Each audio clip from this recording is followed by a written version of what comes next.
Hello and welcome. My name is Rob Simons, and I'm the Chicago Violin Competition's Judge Chair and the former Principal Second Violinist of the Rochester Philharmonic.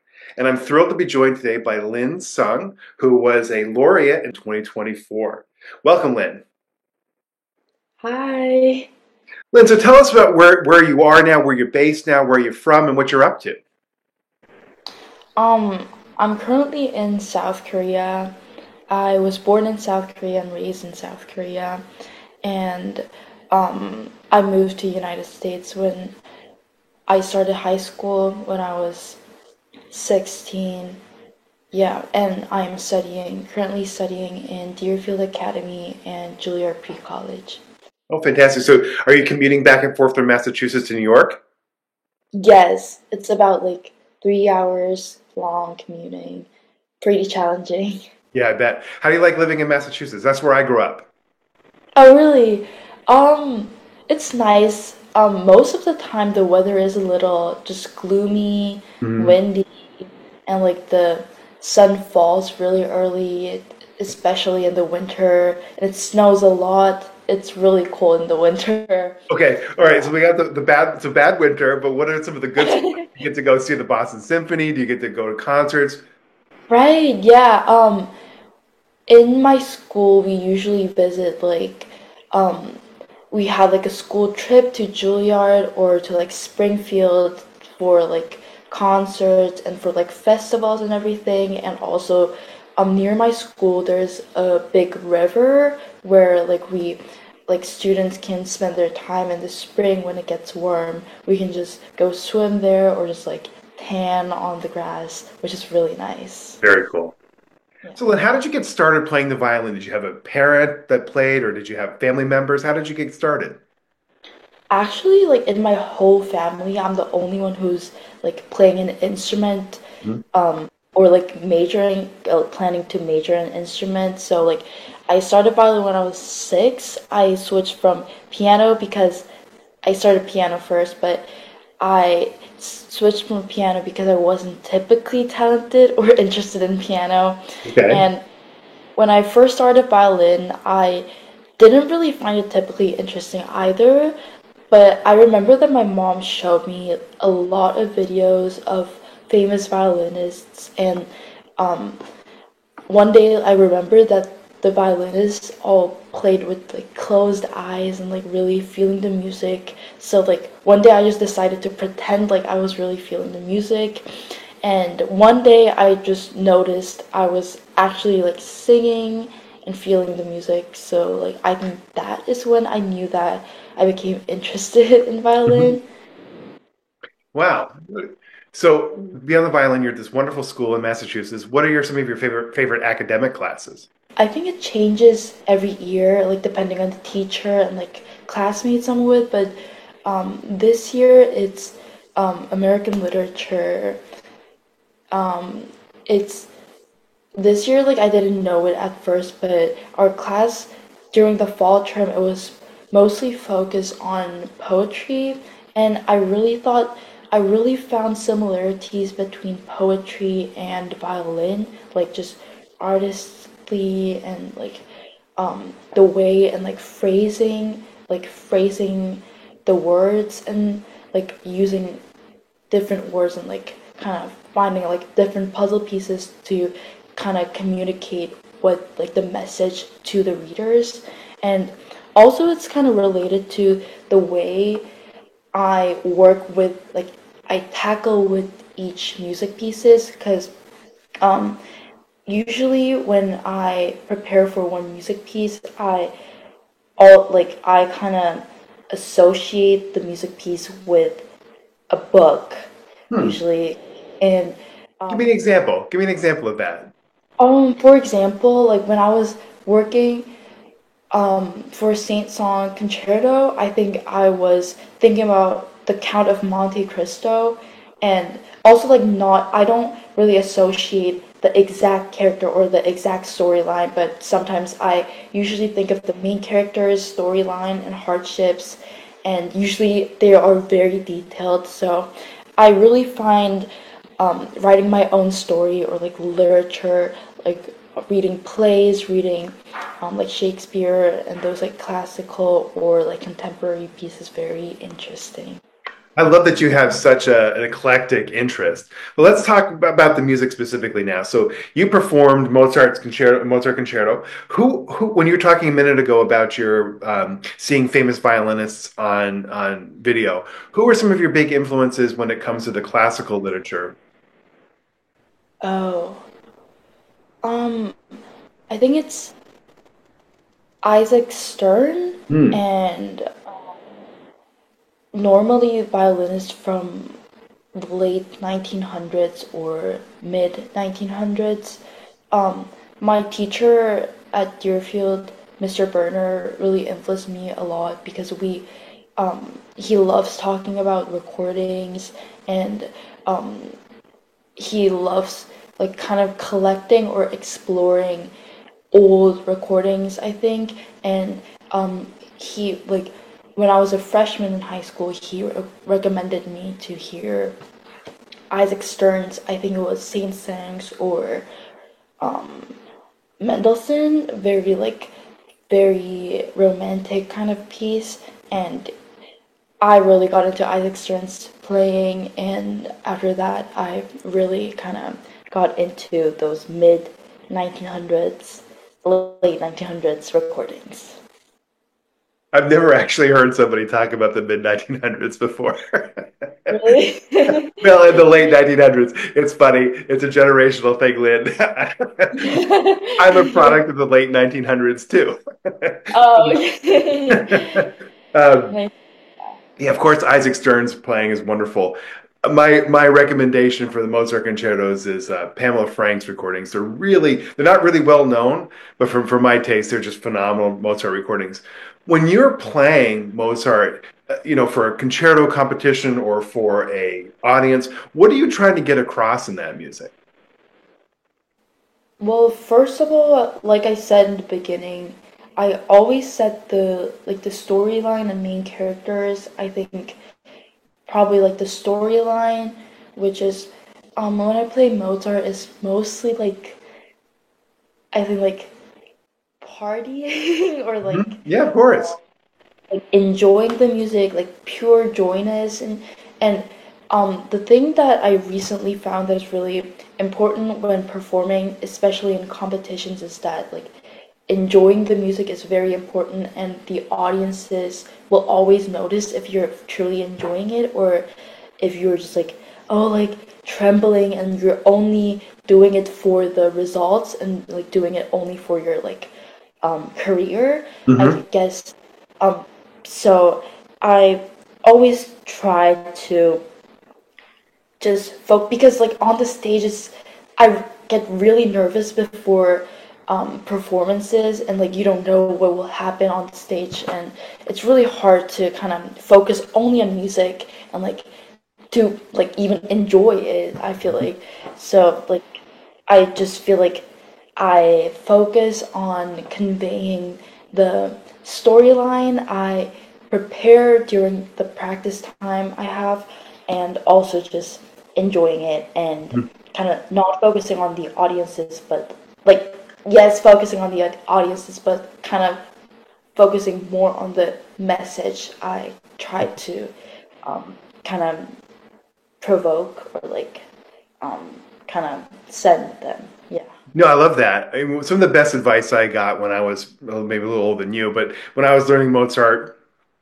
was that his greatest contribution to the literature was probably opera. And so you Mm, have to think about these concertos, the violin concertos, the piano concertos, that they're really operatic in the sense that there are multiple characters on stage at any one time. And I think sometimes we play almost as though there's only one character, like the soloist, but actually you're trying to embody all these very different styles and characters, and they're kind of overlapping, they're in tension with each other. And in your playing, I really heard that sparkle that I'm looking for in Mozart. Wonderful performance. So let's talk a little bit about your Bach performance. oh, okay. You play that beautifully too. What are some of the challenges that you find most like? What's the hurdle that you have to get over the most in playing Bach? Actually, like Bach was one of the scariest pieces, like scariest composers of all time for me, Hmm. because like you know everyone has different styles of Bach, and it's really controversial. I think still about the styles, like if you can use the vibrato, if you can phrase it musically, or if you have to like strictly be on like Baroque style, if you like play it like you're playing with the Baroque bow, like it really varies between each professor. Like it always is always different. If I go to like master class or like different teachers, it's always like Bach is always different. So I think that was like the main reason why I wasn't when I was in like middle school and elementary school, Bach was just kind of traumatizing for me because I guess like my my teachers will always say different things and they will say and it's not sure it even like Bach is not never technically difficult to perform, but it's always like especially in competitions you never know if your interpretation is gonna match with the judges and if you're gonna get like good comments and like good results or you're gonna get like terrible comments because Hmm. uh, your style wasn't the right thing for the judges. So I think that was the most challenging thing for me in Yeah, Bach. sometimes Bach is almost like you can't win because,